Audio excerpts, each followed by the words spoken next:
ذاکر حسین صاحب ذاکر حسین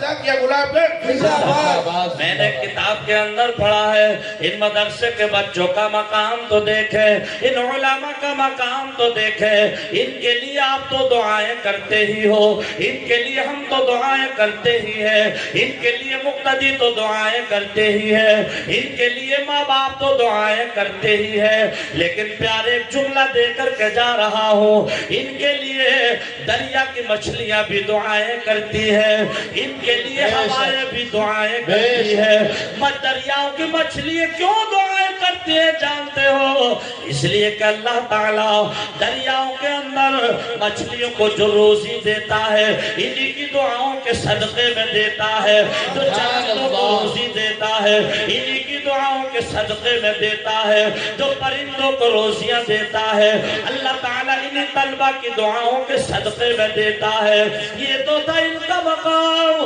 اب آئیے تھوڑے سے آگے چلے میدان محشر قائم ہے زمین تانبے کی ہے آسمان لوہے کا ہے میدان محشر قائم ہوگا ان حفاظ کرام کے ماں باپ کے سروں پر ایسا تاج باندھا جائے گا جس کی روشنی چودھویں کے چاند سے زیادہ تیز ہوگی عزیزان گرامی چودھویں کے چاند سے زیادہ اس تاج کی روشنی ہوگی فرشتے سوال کریں گے یا اللہ کیا یہ تابعین کی جماعت ہے یا یہ صالحین کی جماعت ہے یا صدیقین کی جماعت ہے یا شہداء کرام کی جماعت ہے جن کے سروں پر ایسا تاج ہے جس کی روشنی چودھویں کے چاند سے زیادہ تیز ہے حکم رب ہوگا اے فرشتوں نہ یہ تابعین کی جماعت ہے نہ یہ صالحین کی جماعت ہے بلکہ یہ وہ لوگ ہیں جنہوں نے دو وقت فاقہ کرنے کے بعد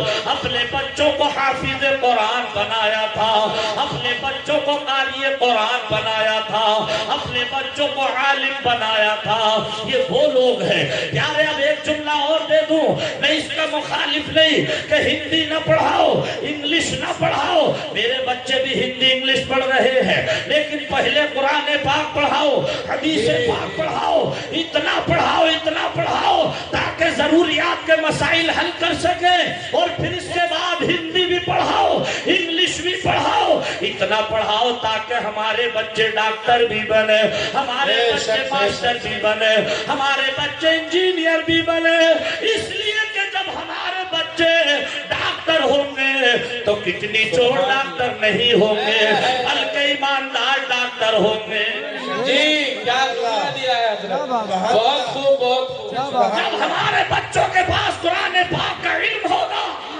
جی حدیث کا علم ہوگا بے شک اور پھر ڈاکٹر بنیں گے تو کتنی چور ڈاکٹر نہیں ہوں گے بلکہ ایمانداری سے علاج کرنے والے ڈاکٹر ہوں گے بے شک بے شک اور اگر تم نے صرف ہندی انگلش پڑھا کر کے ڈاکٹر بنا دیا جی تو ہمارے گاؤں کا ایک ڈاکٹر ایک مریض چلا گیا تھا کاشی پور آپریشن کرانے ڈاکٹر نے آپریشن کھولا تو اس نے کہا پہلا گردہ تو ہے ہی نہیں آپریشن کی بات کر بولے صاحب کیا ہوا بولے مجھے کیا پتا کیا ہوا اس نے بتایا 4 سال پہلے آپریشن ہوا تھا تو ڈاکٹر نے کہا اسی میں چوری کر لی ہوئی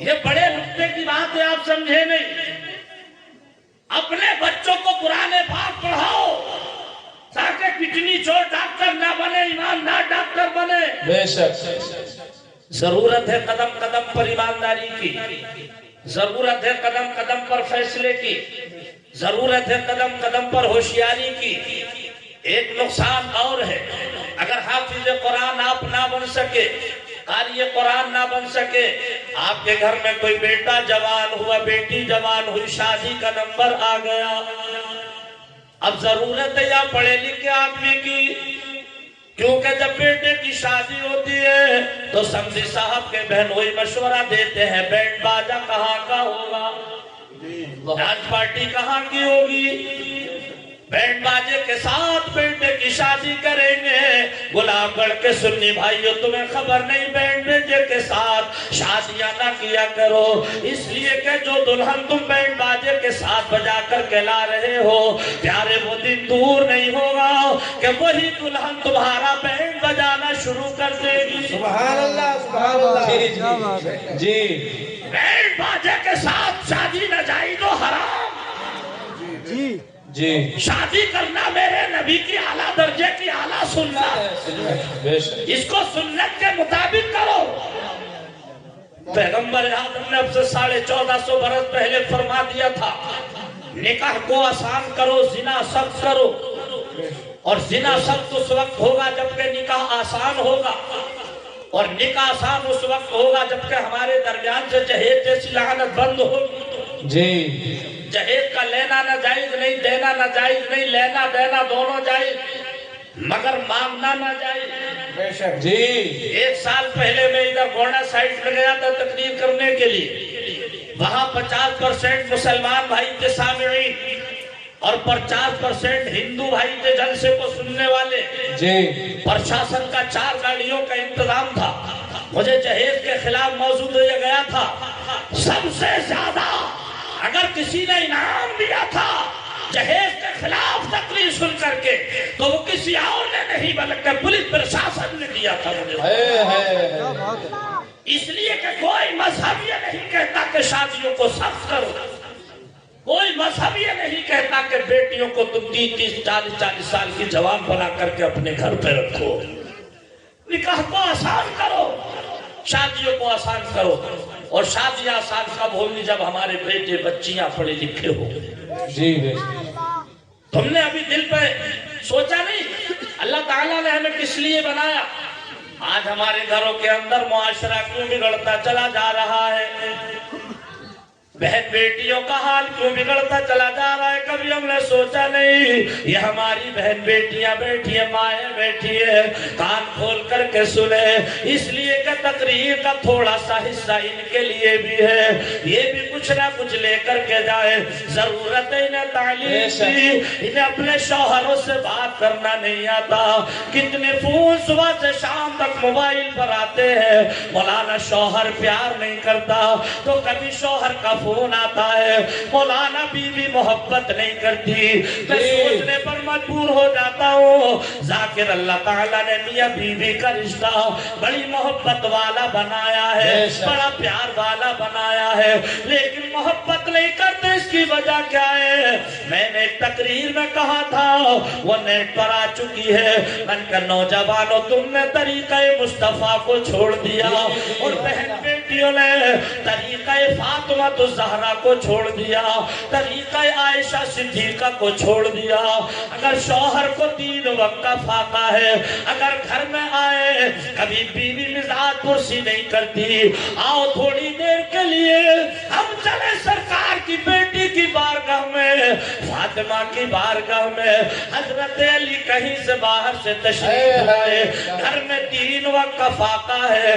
خاتون جنت نے جیسے ہی دیکھا میرے سر کے تاج گھر میں آ چکے ہیں, میرے شوہر گھر میں آ چکے ہیں, ہلکا ہلکا فاطمہ پہ بخار ہے, 3 وقت کا فاقہ ہے. لیکن فاطمہ کھڑی ہو گئی اور علی کو کھڑے ہو کر کے سلام کیا, 2 قدم بڑھ کر کے مسکرا کر کے سلام کیا.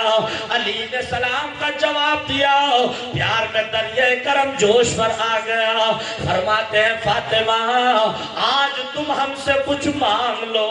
سبحان اللہ سبحان اللہ سبحان شوہر کا دل خوش ہوتا ہے تو بالکل رحمت کے پٹارے کھول دیتا ہے. جی بے شک. جیسے آج ہمارے مولانا نظام الدین صاحب نے اشعار کا پٹارا کھولا. بے شک. سمجھ میں آ رہی ہے کہ نہیں آ رہی؟ بولو ذرا زور سے بولو. سبحان اللہ. فاطمہ سے علی فرماتے فاطمہ کچھ مانگ لو. اگر آج کل کوئی آدمی اپنی بیوی سے کہتے بیگم کچھ مانگ لو تو کہے گی کچھ نہ چاہیے, اگر ہو سکے تو جنت کی گھاس کا سوٹ لا کر کے دے دو, اور اگر اور گنجائش ہو تو سونے کی جھمکیاں لا دو, اور اگر اور گنجائش ہو تو 12 تولے کی پجیبیں لا دو. یہ صبح سے شام تک کھرپا ڈھکیلتے اب آیا بیچارہ 350 روپے کما. وہ بھی ملے ورنہ کہ ہفتے میں حساب ہو جائے گا. نبی فرماتے ہیں نیک عورت وہ ہے جو اپنے شوہر کی سے زیادہ خرچے کا مطالبہ نہ کرے. کیا بات ہے، بہت خوب بہت خوب. اپنے شوہر کی آمدنی کو دیکھ کر خرچے کا مطالبہ کرے. جی صحیح کہا. اب یہ 350 روپے کما کر کے لایا تھا قریب، گھر میں آیا تو بیوی نے 5000 کا بل پیش کر دیا کہ ذرا یہ سامان لا کر کے دو. جشن دستار بندی میں آنے والوں فیصلہ کر کے بتاؤ اس وقت دل پر شوہر کے کیا گزرے گی.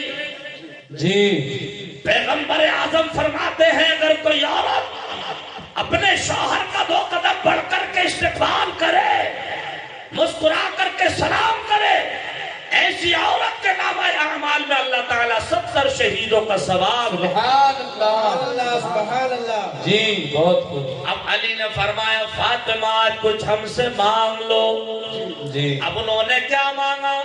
آپ بھی انداز سیکھو، مائیں بہنیں بھی سیکھیں. کیا مانگا؟ فاطمہ کہتی ہے میرے سر کے تاج میں آپ سے کیا مانگوں؟ جب اللہ تعالیٰ نے مجھے آپ جیسا شوہر عنایت فرما دیا تو اس سے بڑی دولت میرے لیے اور کون سی ہوگی. کیا بات ہے، سبحان اللہ سبحان اللہ. کیا طریقہ ہے جی مگر علی بزد ہوئے، فرماتے ہیں فاطمہ کچھ مانگنا ہی پڑے گا. جب فاطمہ نے دیکھا بغیر مانگے کام نہیں چلے گا تو کہتی ہے میرے سر کے تاج اگر ہو سکے تو ایک انار لا کر کے دے دو. سستی چیز ہو سکے تو ایک انار لا کر کے دے دو. فاطمہ نے جب انار کا سوال کیا علی نکل پڑے. بمشکل ایک انار ملا، ابھی لے کر کے چلے ہیں، 10 قدم چلے تھے، اتنے میں ایک سائل آ گیا اور آ کر کے بولا اے علی بڑی مشکل کا سامنا ہے، بیوی کی طبیعت علیل ہے، ڈاکٹروں نے انار بتایا ہے، حکیموں نے بیوی کو انار بتایا ہے، صبح سے پریشان گھوم رہا ہوں کہیں انار نہیں مل رہا ہے. اگر ایک انار مل جاتا بیوی کی طبیعت ٹھیک ہو جاتی. علی مشکل کشا ہے، 1 سیکنڈ کی دیر نہ کی، اس کو سائل کو انار دے دیا اور صرف انار ہی نہیں دیا بلکہ ساتھ میں جو دعائیں بھی دی. فرماتے ہیں لو بھائی اللہ تعالیٰ آپ کا بھلا فرمائے. ارے کیسے صابر تھے محمد کے گھرانے والے، تڑپ کر کے بولو سبحان اللہ. کیسے صابر تھے محمد کے گھرانے والے، خود نہیں کھاتے اوروں کو کھلا دیتے تھے، خود نہیں کھاتے. انار لے کر سائل چلا گیا.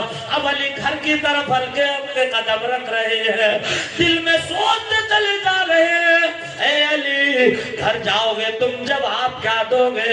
آخر فاطمہ نے خود سوال نہیں کیا تھا، تمہارے کہنے پر سوال کیا تھا. اب گھر جاؤ گے تو جواب کیا دو گے؟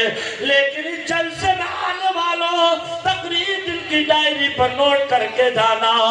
علی ہلکے ہلکے قدم رکھتے چلے جا رہے ہیں. اچانک سے پہنچتے پہنچتے گھر آ گیا. گھر کی چوکھٹ پر موٹا کپڑے کا پردہ پڑا ہے. فاطمہ پردے کے اندر ہے، علی پردے کے باہر ہے. فاطمہ نے اندر سے دیکھا، فرماتی ہے میرے سر کے تاج اندر تشریف لے آئیے.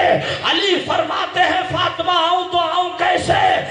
فاطمہ کہتی ہے میرے سر کے تاج اندر تو آئیے. علی اندر تشریف لے کر کے گئے. فاطمہ کہتی ہے میرے سر کے تاج پریشان کیوں ہے؟ تو آپ کہتے ہیں فاطمہ اس لیے میں پریشان ہوں کہ جیسے ہی انار لے کر چلا، اب یہاں کچھ گستاخ کہتے ہیں نبی کو معاذ اللہ علم غیب نہیں، مگر ذاکر علی اب نبی کی نہیں، نبی کی بیٹی کی بات کر رہا ہے. جیسے ہی علی نے انار کا واقعہ سائل کا بتانا شروع کیا، فاطمہ کہتی ہے میرے سر کے تاج جو کچھ آپ کے ساتھ گزری ہے یہ سب کچھ میں نے دیکھ لیا ہے. سبحان اللہ. نعرہ تکبیر، نعرہ رسالت، علماء اہل سنت، نعرہ حیدری یا علی. یہ سب کچھ میں نے دیکھ لیا. فاطمہ کا علم دیکھ.